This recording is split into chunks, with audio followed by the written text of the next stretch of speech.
Hi everyone, Susan Winter here. Thanks for coming to my channel. I really appreciate it. Those of you who are subscribers, love having you come here, love your commentary. Thank you so much for all of your great support. If you're new, welcome. I'm reading the questions that we have that you sent me today, and this one is a good one. Do they love me or my money and my status? Now, this is written by a man, but this is not just a question that men ask. This is a question that anyone who is successful and has resources or has some kind of social currency, opportunity, connection, they hang with celebrities, they've got their own plane, or even if you are the wealthiest person in your community, doesn't matter. It can be all relative. How do you know? How do you know if they love you? Is there a way to tell?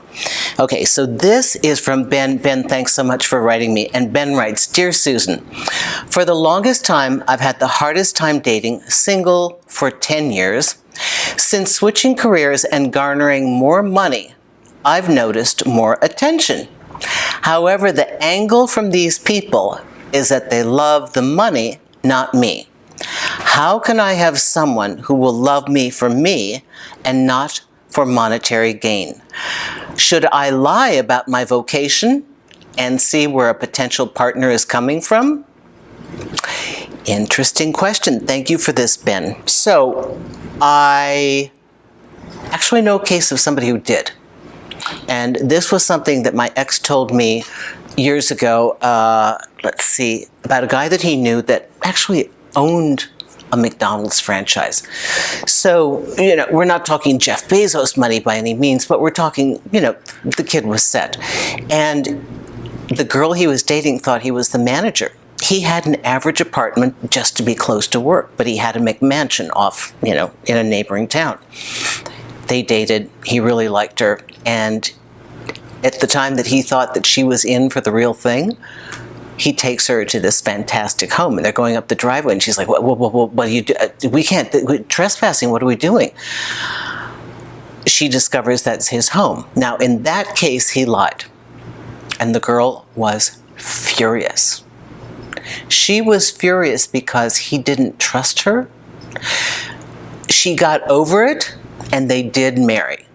But there was a long time that she had to think about whether she trusted him, because he was trying to test her. And honestly, Ben, what happens is, it's cool when you see it in a movie, but chances are that the person, if they really, really like you, it will backfire, because all the time that you're testing them, they already feel offended that you couldn't see who they were and that you'd put them through it. So that resentment could actually work against you. What I'd ask you to do is to have a stronger filter. Firstly, you have to make peace with the fact that the assets you've gained, and congratulations on that, your hard work and your career shift has paid off, but the assets that you've gained have brought you these rewards. It's no different than the incredibly wealthy people with these monstrous homes. They're just the size of the home alone makes you think, gee, I should throw a party. And you see some 400 people in your rooms, and who knows doing what in what bedrooms and every place, and drinking your booze and eating your food. And you know what, 5 of them? I mean, this lifestyle is not conducive to finding somebody real. I mean, bottom line, there are people out there dating with average incomes that are looking for somebody real. So if you are a person with great opportunity, resources, social currency, connection, money, position, and you have toys and things like that, you will have to have a stronger filter on who is real. They can like your toys and like your lifestyle. There's nothing wrong with that. They can appreciate it. But the way you tell if they're there for you is if you have a need. If you have a need and they're just not available. If you have a need, you need somebody to pick you up at the hospital. Yeah, your chauffeur could do it, but you decided you want to ask them, and they're not there for you. Are they there for you emotionally? Is it real? So getting to real means that you would have to understand what real looks like in the real world. But if you think that your emotions are real and you have seen your family or you have friends and you do have something real, the best thing to go off of is it would feel similar to that. They're not going to move too quickly. They aren't with you only for the money. And once in a while, you could, Ben, retract altogether and say, I can't afford to do this. I'm investing in a new project and I'm afraid I can't take you away for the weekend. If they get all pouty and start dating somebody else, it's like, good, I finished that. So I may have talked about this topic before because this is not the first time I've been asked this. As a matter of fact, I was asked this at a private home in the country. A fellow that I went up for a weekend with another friend and his girl. So we went up to this guy's house and it looked like a hotel. It was a home.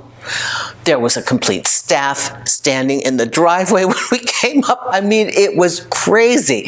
And then my room was way off on the right-hand side of a staircase and down a hallway. My God, and then my friends were way over there and he had a whole nother floor. I mean, and so he takes me out on the terrace.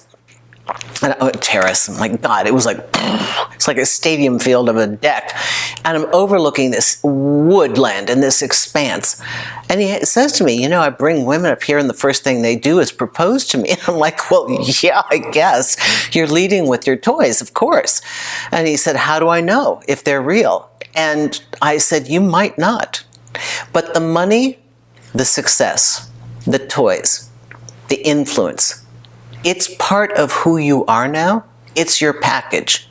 So they are going to like that. It is a part of you. So you have to accept that first and foremost. They should like who you are, but you can't separate it. Unless you want to purposefully lose all your money and not do well in work. But I mean, why would you want to do that? So it is the need to cull through everybody and check who is of pure heart. Don't get confused with the fact that they enjoy the lifestyle. Who wouldn't? But they have to enjoy being with you while they enjoy the lifestyle that you afford them. That's the difference. And you will feel it when you look into their eyes and when they touch you. And when they care for you, you will feel it because it will feel like those other moments that are familiar with people that knew you before you did this job. So I hope this helps you. And this is something that women go through. I know a lot of women who have married and they marry somebody in a completely different career. They bring up their husband. Maybe they give him the bank. Meaning an actual bank. There are some fabulously wealthy people, old money, earned money. And so none of us really know at any strata in life. We have to be a good judge of character. We have to be open-minded and truly believe that we are lovable. First of all, we can't just discard people imagining, well, they only want me for my money. But we have to be keen and aware of what is a true and a good person. Watch how they treat others and watch how they treat people of a lesser status.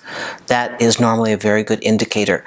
As I've said to others that I work with, if you start with a fine human being, you can't go wrong. You're going to have your relationship issues, but they won't be as serious. Start with a fine human being. And Ben, I hope this helps you. And those of you who are incredibly successful, I hope it helps you as well. Thank you so much. Come to my website, susanwinter.net. Take a consultation if you like. Look at the books that I have. And come back and see my show. And I urge you to join me on Thursdays, 2 o'clock Eastern Time, for the live show. Thank you, everyone.